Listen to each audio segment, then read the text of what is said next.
Olá, minhas amigas e meus amigos do IRI. Voltamos a mais uma entrevista, uma importantíssima entrevista no canal do IRI. E hoje nós temos a grande alegria de receber Gaspar Estrada, um cientista político notável, uma pessoa amiga da democracia, especialmente da democracia brasileira.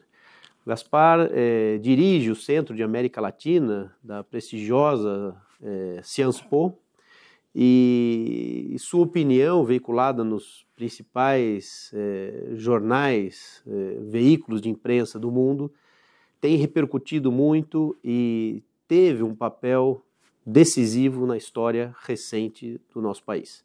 Então, Gaspar, obrigado por estar aqui conosco, por compartilhar desses minutinhos conosco. E eu começo com uma pergunta incontornável. Qual, na sua visão, é o significado das eleições de 2022 para a América Latina e no contexto global?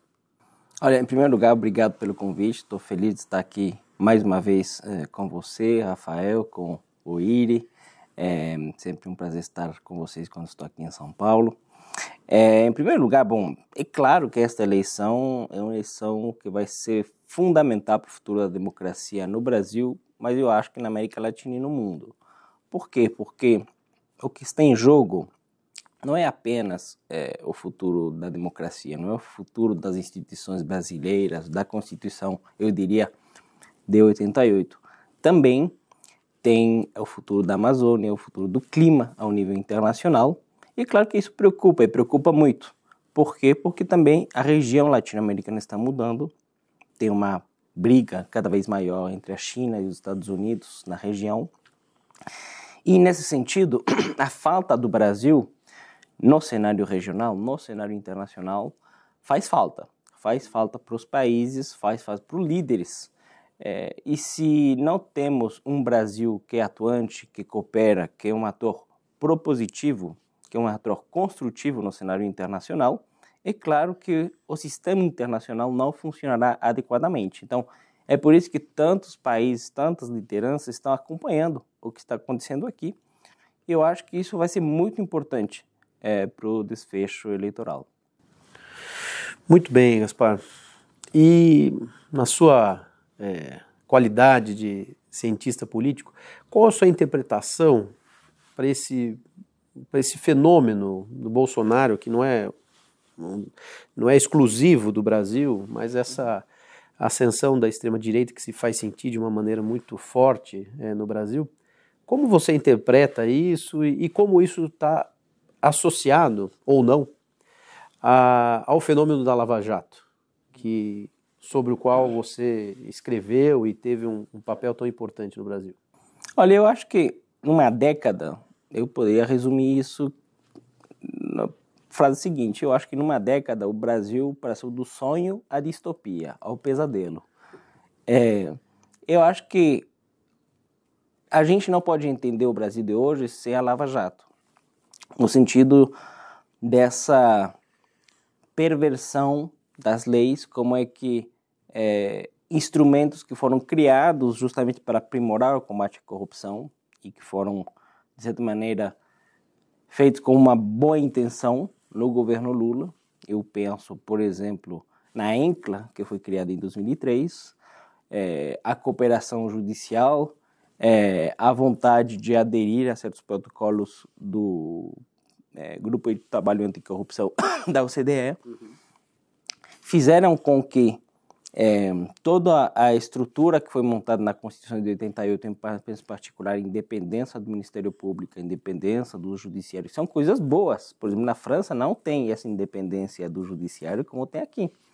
Então, acho que essas coisas foram coisas boas da Constituição de 88. No entanto, esses avanços institucionais, tanto na Constituição como nesses 30 anos de democracia, até o fim do governo Lula, eu diria, foram utilizados, eu diria, manipulados com uma clara ambição política. E é claro que a partir do momento onde você tem esse processo de corrosão institucional e que o judiciário tomou conta basicamente do poder do país em algum momento, eu diria de 2015, 2016, onde realmente era o judiciário que pautava a política.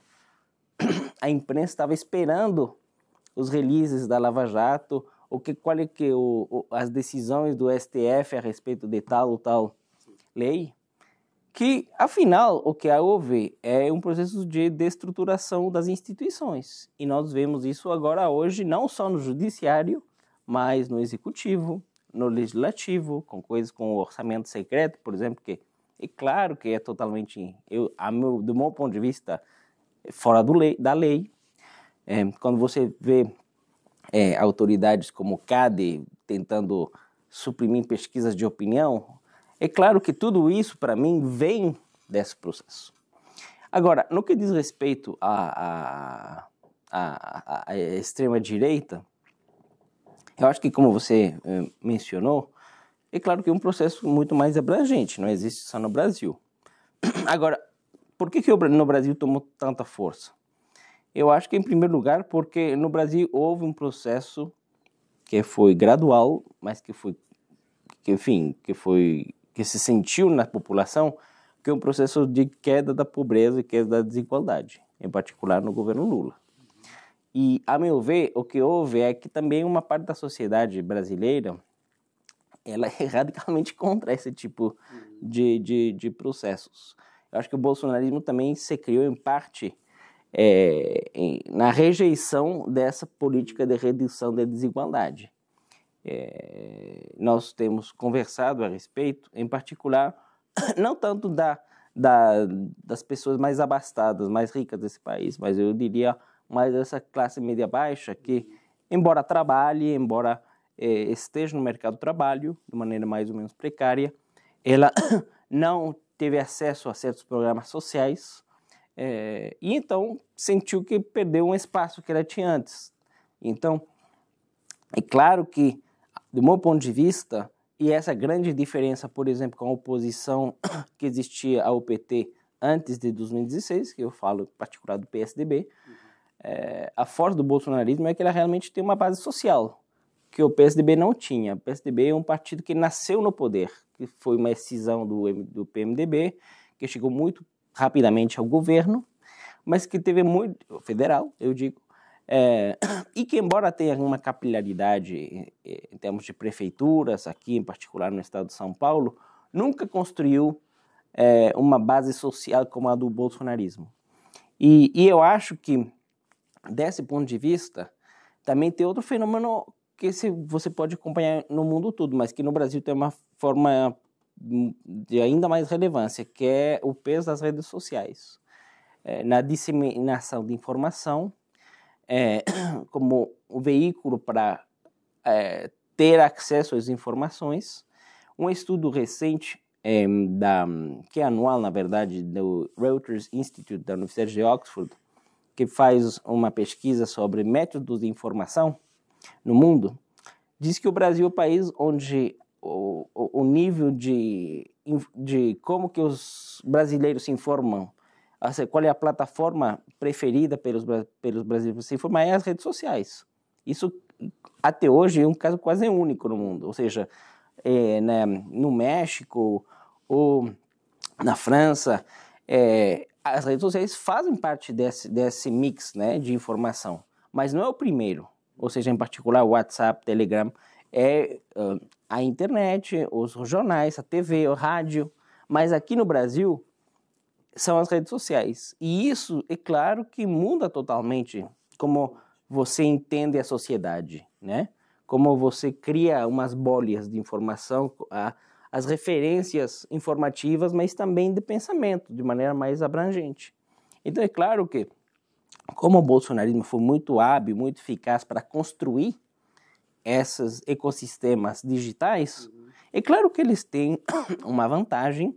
Isso faz que dá muita força ao discurso dele, embora, como eu falava no começo desta entrevista, é uma sociedade distópica, porque já não está baseada nos fatos, não está baseada na realidade, é apenas crenças, emoções. Agora, é uma coisa muito útil quando você está no poder, porque uma emoção pode ser um argumento muito mais forte e poderoso que um argumento racional. Sem dúvida. Agora, nesse contexto, Gaspar, o poder e a importância das redes sociais, vamos dizer assim, crescem enormemente. Isso nós estávamos até conversando há pouco, como fazer uma regulação dessas redes sociais, que é algo crucial, sobretudo num contexto como o Brasil. E imagina se somamos essa importância das redes sociais com outro dado também, que no Brasil é o campeão do índice de desconfiança nas pessoas e na democracia. Como a gente, eu sei que isso é um dos seus objetos de estudo atualmente, como a gente pode, porque o que a gente vê no Brasil é também um descompasso, parece que os tribunais eleitorais, eles estão sempre um passo atrás, e não conseguem dar conta, então, se criam tantas mentiras, aí você resolve aqui, o que nós só estamos enxugando gelo, porque resolvemos aqui, surgem novas mentiras e novos canais proliferando mentiras. Como a gente conseguiria dar conta disso, Gaspar? Não, esse é um grande problema, não só no Brasil, no mundo. No sentido que os tempos da justiça não são os tempos da política. Nós já vimos isso na Operação Lava Jato, inclusive, né? Afinal, o ex-presidente Lula foi absolvido em 26 processos. No entanto, ele teve que ficar quase 2 anos numa prisão, né? Por causa, inclusive, de uma coisa que sempre foi anticonstitucional, só que aí houve uma jabuticaba aí durante 6 anos, de 2016 até 2019, né? Mas esse é o grande problema, é que hoje em dia é muito difícil você manter os preceitos da justiça, a imparcialidade, a celeridade e, ao mesmo tempo, garantir que o processo seja bem conduzido para ter uma decisão. E o problema das plataformas, para mim, do meu ponto de vista, o primeiro é que eles têm um método regulatório de base que é muito diferente da rádio e da TV. A rádio e a TV são as concessões públicas. Então, eles têm uma relação com o Estado que é muito diferente de uma plataforma. Uma plataforma não precisa do Estado para operar, tá? Ela também tem uma ideia de que ela não tem um caráter físico. Ela, por exemplo, o Telegram até 21 não tinha nem sequer escritório no Brasil. Então, quando o TSE queria fazer o Telegram, você tem que fazer, dar dia de resposta, pagar a isso, o Telegram falou, eu não existo no Brasil, agora opera no Brasil, né? Então, tem outro critério que é o critério da territorialidade. Sim. Que é um critério em termos jurídicos que nós temos estudado muito, em particular a extraterritorialidade. Então, desse ponto de vista, eu acho que tem um segundo problema para as cortes e para criar um marco regulatório. É como você constrói uma regulação que permita às autoridades eleitorais e ao Estado como um todo de poder ter uma relação direta com essas plataformas e impor normas. Finalmente, eu acho que o terceiro, que é a relação que eu sempre considerei que foi o ponto central da Operação Lava Jato, que é discutir a relação de promiscuidade entre dinheiro e política. Como é que você se assegura de que há equidade de um processo eleitoral se, por exemplo, tem uma campanha no Brasil, eu estando em Paris, eu falo com o Facebook para fazer uma campanha de apoio a, sei lá, Bolsonaro, só que eu pago para Facebook França. E aí, quem vai saber no Brasil que eu que estou pagando? Porque justamente como essas empresas têm esse processo de internacionalização, na verdade, o caráter, ou seja, a territorialização do financiamento da campanha é muito mais tênue. Quando você está comprando tempo ar na TV ou na rádio, é muito mais fácil para o Estado, ou para o TSE nesse caso, dizer de onde veio o dinheiro e quem que pagou essa publicidade. No caso da internet, isso não existe. Então, também tem esse terceiro critério de como é que você dá condições para que haja transparência, equidade no financiamento da vida política. Isso é um problema muito grave. Nós já vimos isso em 2018, quando havia envio de disparos de WhatsApp massivos que não eram feitos desde o Brasil, mas desde o exterior. E é claro que isso tende a se desenvolver, não só no Brasil, mas no mundo. Então é por isso que eu acho que temos que ter muito cuidado nisso e pensar não só em termos nacionais, mas também em termos internacionais, para aprimorar essa regulação. Muito bem, Gaspar. Uma última pergunta. Uma eventual vitória do presidente Lula desenharia o que alguns chamam de uma nova onda progressista na América Latina? Como você vê isso? Não, sem dúvida que isso seria um sinal muito forte para a região, para o mundo. Em primeiro lugar, porque a extrema-direita perderia um dos seus pilares ao nível internacional. Nós já vimos o que significou a saída do Donald Trump dos Estados Unidos. E agora nós vemos que, por exemplo, na Itália tem um novo governo com um setor muito grande da extrema-direita. Então é claro que uma saída do Bolsonaro seria muito importante para o mundo. Não só pela democracia brasileira, e eu falo também do assunto climático, que é fundamental. Agora é claro que a região latino-americana está passando por uma onda de alternância muito grande, que tem se traduzido na eleição de governos de esquerda, centro-esquerda, na maioria dos países. Então é claro que se o ex-presidente Lula voltar ao poder, ele terá um quadro regional muito mais fácil para ele, pelo menos assim, eu diria em termos gerais, do que foi o caso em 2002. Em 2002 a Colômbia era governada pelo Uribe, o México pelo Fox. Então, eu acho que daria para fazer iniciativas mais ambiciosas em termos de integração regional. Agora, é claro que o contexto mudou.